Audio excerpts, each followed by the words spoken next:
In a corporate world where all employees have great leaders with no egos that create fun cultures where people can do their best work, the employees and companies thrive while doing great things for the customers, themselves, and each other. Well, we know that rarely happens. I'm Jeff Palacio. I have been a leader for over 40 years for every t-shirt size company, from small 16 employees to extra large over 1 million. Please join me while I interview outstanding leaders that will share stories of great leadership and not so great. It will help you become a better leader while poking fun about all the crazy shit that happens in corporate America.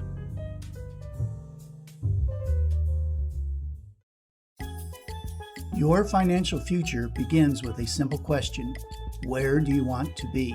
At Searcy Financial, we help successful individuals and families through our mission to simplify your financial journey, empowering you to enjoy life and wealth on your terms. The question sparks a conversation that goes beyond numbers, helping us to understand what truly matters to you and the kind of financial plan that aligns with your life goals. It also allows us to identify potential challenges and opportunities so we can proactively address them. The outcome is a plan that empowers you to acquire, growth, and preserve your wealth.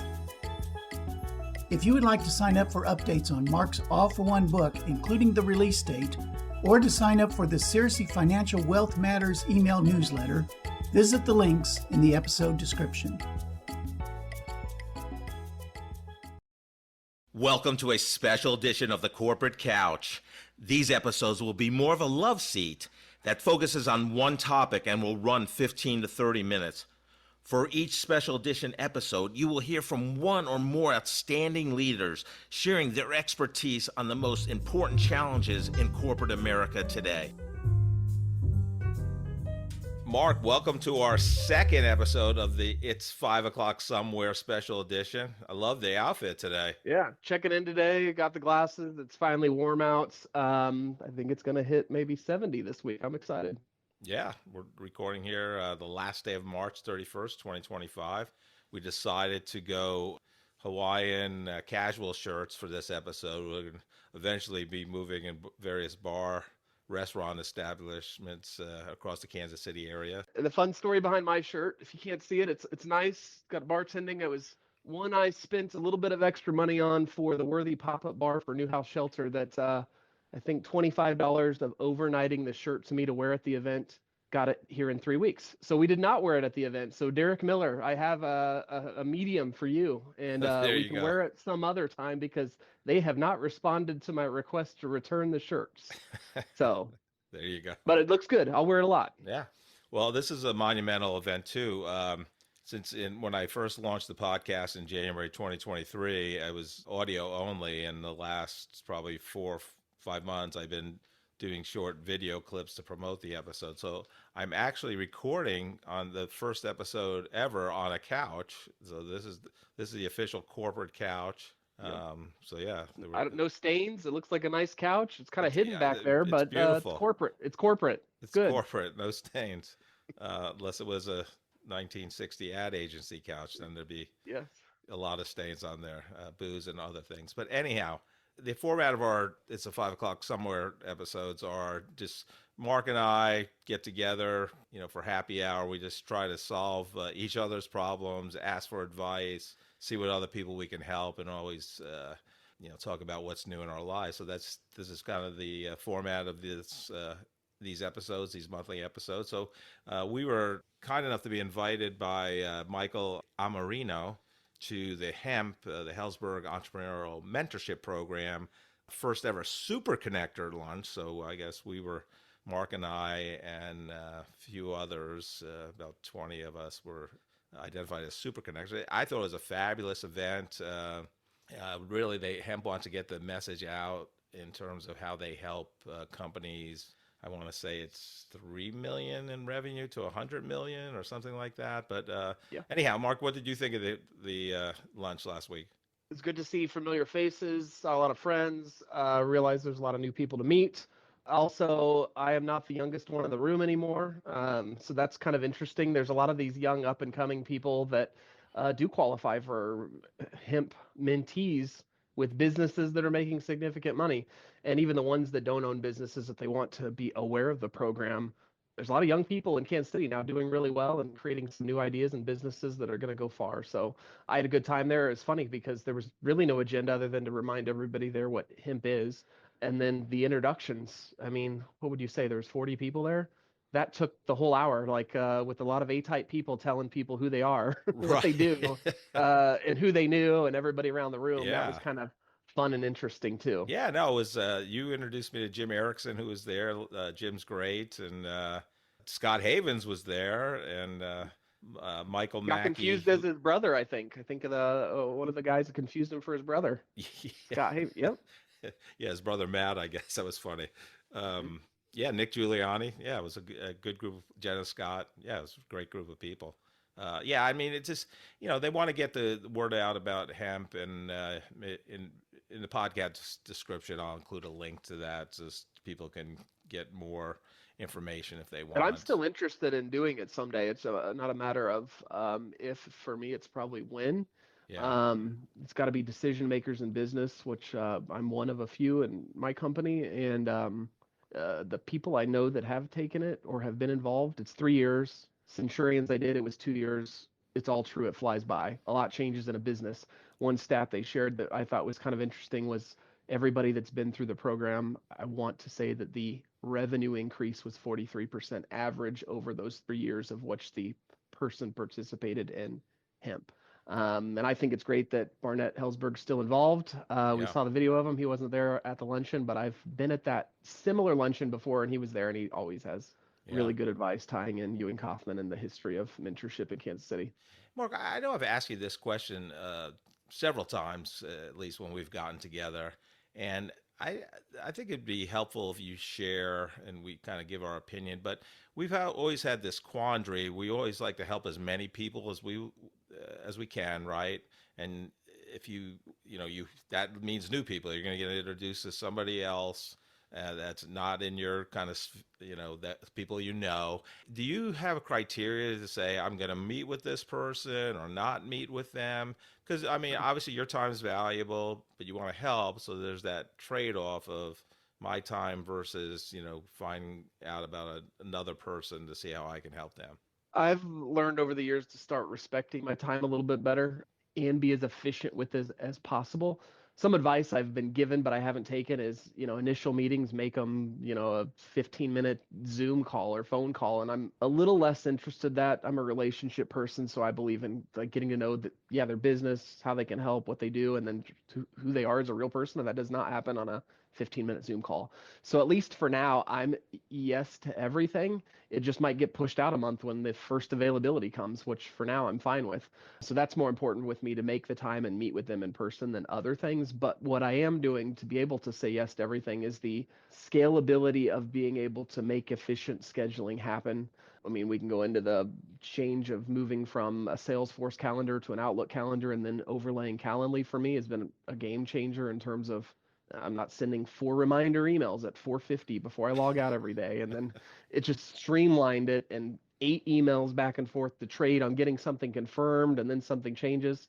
It's so much more efficient in my opinion. So I do have more time to sit and travel to have coffee. And Calendly also, this, I only go to 2 places for coffee meetings. It's the options on my Calendly link, and I'm either at McLain's with all the other friends we know there, or Pilgrim Coffee is kind of the place that's closest to home and closest to my office, and I don't have to drive downtown and drive somewhere else. I used to do that.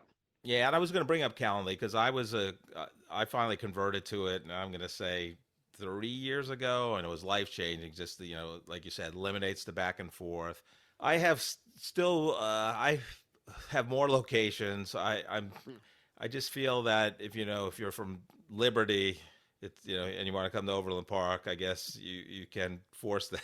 But McLain's is only 50 minutes for them. It's okay. Yeah. Then they have to go back to Liberty. But anyhow, so I have the Roastery Factory Cafe on 27th and Southwest Boulevard. Just kind of you don't have to go all the way downtown, but it's kind of downtown. But anyhow, yeah. I just love it in terms of that, and there's no back And and forth. you probably use it for this thing too, but I've set it up for text reminders and email reminders if they sign up or share their phone number. That's an easy way to gather it Yeah. for texting if you need it. But since it texts, I believe, the day before or whatever I've got set up, if people need to reschedule, they just do it without even telling me. And then I get a notice that it was moved 2 weeks and it's not the start all over with 8 emails back and forth. So I'm constantly getting notifications and I don't really need to know about them. So I'm also a big fan of Outlook rules. So when I get an email that tells me it's happening, it automatically gets filed in my Calendly file. And I don't care if that happens. I don't need to be, I mean, Right. it's nice. I can go look, but it's saving a ton of time just rescheduling. Right, right. And I also your other tools you're using the paid version now of Chat GPT. Can I you am. tell? I love Chat GPT, but I have not migrated to the paid version. What's kind of the major differences and what changes have you seen in terms of your effectiveness? You know that I used Claude Sonnet for a while, and that one worked fine. What I was finding, and maybe I wasn't using it right, so I'm still learning how to use all of these, is Claude Sonnet is standalone projects, in my opinion, so it doesn't remember all the other stuff that I might have asked it in the past. And what I've done in ChatGPT, and what's working better for me, and the way that I've set it up, is I have different projects, and I teach the project what I want it to be preparing for me in terms of prompts and response. An example is I want to share updates on my book. So it has the manuscript of my book and it knows front to back what the book's evolved about. And I say, I want to post today about, I don't know, something leadership development or 4 points on communication. And it will pull stories of stuff it knows from my book to incorporate into a social media post for sharing something. I love that. It also it can know that I like to use emojis. Everybody makes fun of me. I like them, but it Right. knows that I like to sprinkle them throughout. It knows I like 3 hashtags. It knows I like to create quotes and share them on Monday. So it knows my style now, but it's based on the project of prompting and what I want it to do. So I've also fed it. Fed it's a weird word. Given it all my information of all the blog posts I've posted, so it knows about The style like of your writing, thought that process. and Yeah. that I've traveled and hiked, so it knows about all these like history of what I've done personally. And if you haven't done this yet with ChatGPT, ask it based on it getting to know you over time. If you feed it a lot of information, it's very interesting. It's like, tell me who I am in your words based on what you know about me. And it will describe who you are, what you do, what you want to be known for. It gives kind of this almost, I don't want to call it a eulogy, but this kind of legacy feel of if you're entering good information there. I imagine it can go the other way around if you're complaining a lot and you're Right. a different type of person. But I imagine it errs on the side of nice. If you haven't done that to your Chat GPT yet, and if you don't have a paid for version, it might not remember that. But I'm learning something new with it every day. Yeah, I got into it. Oh God, it's probably the summer of 23. I started playing with it, but yeah, I like I said, I do not have the paid version, but I could tell it definitely is a learning. It definitely has learned over time. And you're the one that told me about Claude AI, and I do use Claude. I think Claude is a little better creatively, where ChatGPT is better for scouring the net for information and bringing True, that in. Claude was not, it was only up to a certain date. So like if I was trying to ask questions about the Super Bowl in February, it doesn't know who won. But Right, ChatGPT is I believe very current because it can go through the web and get current information. right, right. Interesting. Okay, yeah. And Claude Um, Sonnet, the other thing I heard is, and I'm not talking bad about it. I used it for 6 months, and I used the paid version of Claude Sonnet. Is they explain that he's like a forgetful old guy. Like it doesn't remember your older posts or what you've entered in the past. And maybe that was user error in my end, but I found hmm, that to be true because I was prompting ChatGPT today with something, and I posted something about climbing a mountain or doing hard stuff in life. And then it reminded me that I did the bike MS ride years ago where I rode 100 miles in one day. And I was like, yeah, that was hard. I wasn't even thinking about it, but in context of what I was asking it for, it's relevant. I was just thinking mountains because that's the photo I'm posting. right. So it's interesting how it can scour stuff that even it's your experience, but it remembers things better than even you do sometimes. Yeah, no, I love that. Did you actually talk about the differences between the paid version of ChatGPT and the unpaid? Did you notice? I mean, you have to notice The something. only thing that I've ran into is the paid version, you don't get limited in the number of requests. in my experience. So if I asked it too much, it'd say, come back in 8 hours and you can ask for more information. Oh, see, I've never had that happen to me. Other people haven't Yeah. either. And so other people also said when they did get that, they'd be really succinct with the things they were asking. So it's not this ongoing dialogue to get to what you need. Right. But I'm also learning there's an art to the prompt and asking, and you can get trained in prompting what you're asking. And I haven't dove into that much, but it's true. If you're trying to write a post that your result is why, you need to tell it what you want out of it so that it can help create the best way to get there. Right. So I just say create something engaging, and you can go a whole lot of different directions with engaging. What other tools are really helping you kind of in your day-to-day professional career? So I'm all for scaling efficiency and making a better experience, but one of the most recent ones is called Jump, and Jump is a note taker. It's primarily built for financial planners, so that's great. It takes notes. Actually, I still have it in this meeting right now. So you'll see the note taker. I will send you what it takes from our podcast recording, but for financial planning, it's easy. It takes notes. It helps summarize things. It syncs to Salesforce, which happens to be our client relationship manager, and can do next actions so that I can be engaging in the meeting and not taking notes or writing. Years ago, we used to come in with yellow pads and write, and it kind of disrupted the flow of the conversation. None of that anymore. It is incredible. In addition to that, it's not just for client meetings. I've started using it at board meetings, and it can be trained. I'm hoping that it can be trained over time to know to take minutes. Like, I second that motion, someone else says it. And then it can take secretary notes so that I might not have to, and also does a better job than I might do as secretary. But the other day I opened it up, since we were talking about the Super Connector event. It also has an app, so you can pull it up and I can push record. And I don't select what kind of meeting it is, but it will listen to what's going on and say, this is a prospect meeting, this is a center of influence meeting, this is a networking meeting, which networking gets interesting because that's what it was with so many people around that room. But we were sitting there and I was like, this person said that, and I saw you write notes, like, I might want to reach out to that person. I'm like, why don't I turn this on? And then it has a recording of every person that goes around the room and says who they are and what they do and what they're looking to connect with. And it took those notes and then gives me a typed out version, and I can add what I want to do from it after the meeting. Like, I want to follow up, I need to do this, or it naturally does in a more of a one-on-one conversation catch the next actions. But I recorded that whole meeting when they went around the room and talked about people, so I didn't have to scratch names down. I could go back to it. It also has a recording of the meeting, so I can re-listen if I want to. So it's incredible so far. Yeah, that's phenomenal. Did you use that from your phone or your iPad? What was the device? I have the app on both. So that day it was on the phone. But a lot of times if I'm in Pilgrim Coffee and I'm having a meeting with an attorney this morning, I can pull it up, and I kind of have it just so I can take notes. But I'm 2 weeks in, so I haven't used it that long. But I also trust it better than my own personal notes, because before I'd be like, that's something I really need to make sure. Now I trust the system. It has captured everything I need, but it's with whatever device. And it automatically now loads to every meeting I'm in virtually. So that's why it's in this podcast recording. I had a board meetings it's come into. I had an interview. Growing Futures is hiring someone new. I forgot. It comes into every meeting. So it came into the interview of a Zoom meeting with the board and a new candidate for development director. I'm using it for a lot of networking because I have as much of those meetings as I have of client meetings. But even with client meetings, it's been very efficient. And one more thing I'll say about it that's incredible, and there's others. So if you're not in financial planning, there's other Copilot versions, or Microsoft. There's other ones. Yeah, there's I've been involved with probably 2 or 3. There's Otter AI. Yes. Yeah. But this one, since it syncs to my Outlook and syncs to Salesforce, every day, 24 hours before a meeting that it's been automatically scheduled, and I get an email and I can click on it and it'll go, it knows that we were having this podcast recording, and it says, your recent dialogue with Jeff has been this. You should talk about this when you meet with them. And if you're in Salesforce, like clients typically are, it'll tell me the last few things that we've accomplished for them, what their goals are, and what I need to make sure to keep front of mind.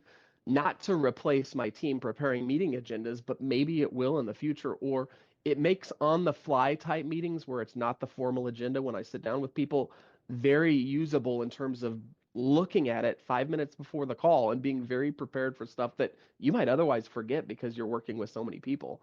So that is one part of it I haven't fully used yet. Right now, it's more of the note-taking that's very helpful. You're going to get to the point where you automate everything so much you'll get to Tim Ferriss's 4-hour work week. So Yeah, there you well, go. wow. There's your goal. The joke with that for me is the 4-hour work week. What does that mean? That I'll just put in 120 hours and 40 hours or whatever the math is there, right? Right. But yeah, that's I've read the book. It is good. It's only as good if you're in a meeting like we were at Hemp, sitting in a U shape around the tables. Like if you can't hear me during my intro, it's you can't do anything, right? Not perfect, right? Yeah, Yeah. yeah, I think where you're going with this is McLain's is really loud. yeah, You've been yeah. in there. Or in a big meeting like that, it's hard. Like if it's Zoom, it's great because everybody's on Zoom. They're going to pick up everything. And it knows whose voice is tied to what because it's on the screen. It picks up that. Like in that Right, room, everybody was introducing themselves, so it was easy. right. But even in a client meeting, I'm supposed to get consent to use it because I'm not just Yeah, sneaking this note taker in. And in the beginning, I say, all right, my name's Mark. This is this, and we introduce ourselves so it picks up on the voice, which has also been interesting because I've had meeting with Justin Foster's wife the other day. I think you know Justin now from yeah, Austin, I do. Texas.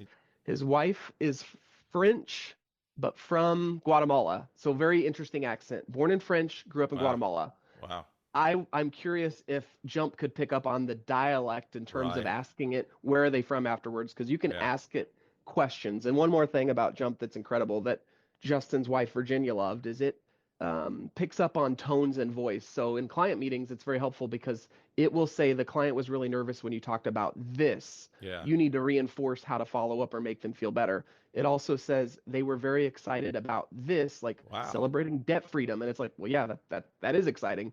And then the other one that's also incredible is it says how much time I talked versus the other people. So in the end, it'll have I'm green and it'll have lines of when I was Right, talking and then red and it'll say you talked 49% of the time. right, Not that I'm trying to gauge that, but in real communication, you shouldn't be dominating the right. conversation. So Yeah, it'll help for coaching others in the future. But at McLain's, it didn't hear the conversation because there was 5 of them right around us. So it did not take right. any notes or I user errored something, Yeah. but I'm learning how it works best. So Yeah, it's Bob evolving. Berg would say, especially on a first, Bob Berg's the co-author of The Go-Giver as well as other Yep. books, but he would say definitely a first meeting, you should talk 20% of the time, let the person talk 80 to get to know them and so on. So I like that. I know and I know because of you, National Infertility Week is coming up, and you were lucky enough to send me the draft of the blog post. But why don't you talk a little bit about that? Yeah, so I believe it's the 20th, late April every year. It's National Infertility Week, and that's important to my wife and I because we had our own issues having kids. For those that don't know, we did IVF in the middle of the pandemic.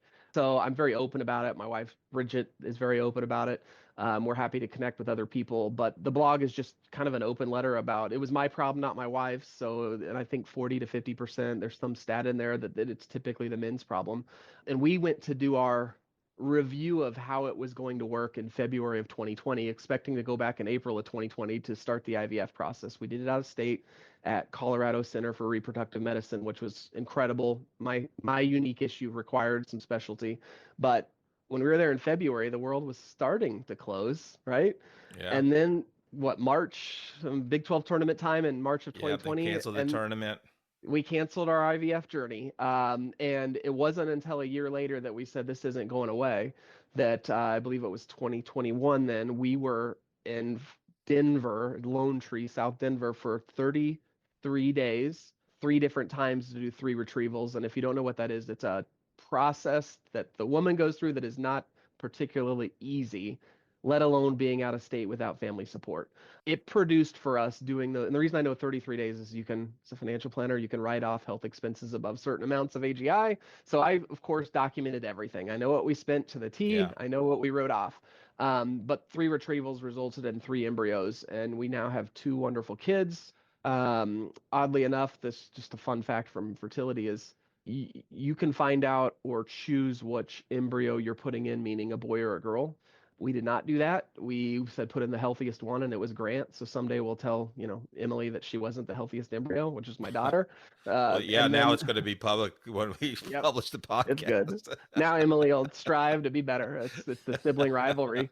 But we also know that the third embryo is another girl. So if and when we choose to do that, we know that we'll be having another girl. So Yeah. hanging on to clothes if we do it. But my wife turned 40 last weekend. We both looked at each other at happy hour and said, "What do you want to do?" And we said, we don't know." So we don't have any decisions. We just know that every year we get asked if we want to continue to freeze an embryo, and it'll come up again in a couple months, and I'll see what my wife would love to do. But we've got 2 great kids, Yeah. and the potential for a third, and it's worked out for us. I know that's not the case with everybody, but if anybody's interested in learning about the process, we have been through a little bit of it the last few years. Yeah, I think it's just great that you share that experience to help others. Obviously, it's I think it would be a little bit hard just because it's a hard journey, I'm sure, to go through that and just be as transparent as possible. Saying, hey, the issue was on my end, and it's very, very common. So Yeah. the other thing about it is when I bring it up, some people said, "Yeah, me too." I have a 10-year-old, so that was 11 years ago or whatever that math is, right? Yeah. And they're like, "Yeah, we went through some form of fertility treatment. Not all of it is as invasive as IVF, but it's common now." So Yeah. I'm just one of a statistic of people that have had to go through it. Yeah, and I learned that you're very afraid of needles, so that was very insightful. Yeah. So there's a photo that's going up on my blog of the needles that I had to get used to, and the sad thing is, it's me putting like I don't get the needle in me. I got to give my wife a shot, and Bridget's really fine with that. I'm the one that was almost passing out, but I have pictures of it. Yeah. So it's that's part of the whole process, but they're 2 to 3 inch needles that I got used to for sure. Yeah. Marc, any closing thoughts? No, I'm glad it's baseball season. Yeah. Last week I wondered if Kauffman Stadium would be down here in Overland Park where I'm at. Looks like it's changing every other week, but Right. wherever it goes, I'm just excited it's spring and hopefully the Royals are here to stay. Yeah, I like the idea of a downtown stadium. I just think it brings downtown to life. We should never move Arrowhead Stadium. You need the tailgating. That's part of the experience. But baseball, when you're playing 81 home games, the tailgating experience is not the same for sure. So, it would change downtown in a very, I don't want to say good or bad. I think good, others think bad, but I think it would be incredible, and I'd be more driven to go to games if it was in a downtown area with a lot of other things going on. So maybe we'll know later this summer. Who knows when that timeline is. Yeah, we'll have a whole podcast about that. Yeah. Well, Marc, thanks for coming on again. We'll include a link to your get book updates as well as Cersei's newsletter. So thanks for our second episode of the It's 5 O'Clock Somewhere edition. So good to catch up. You too.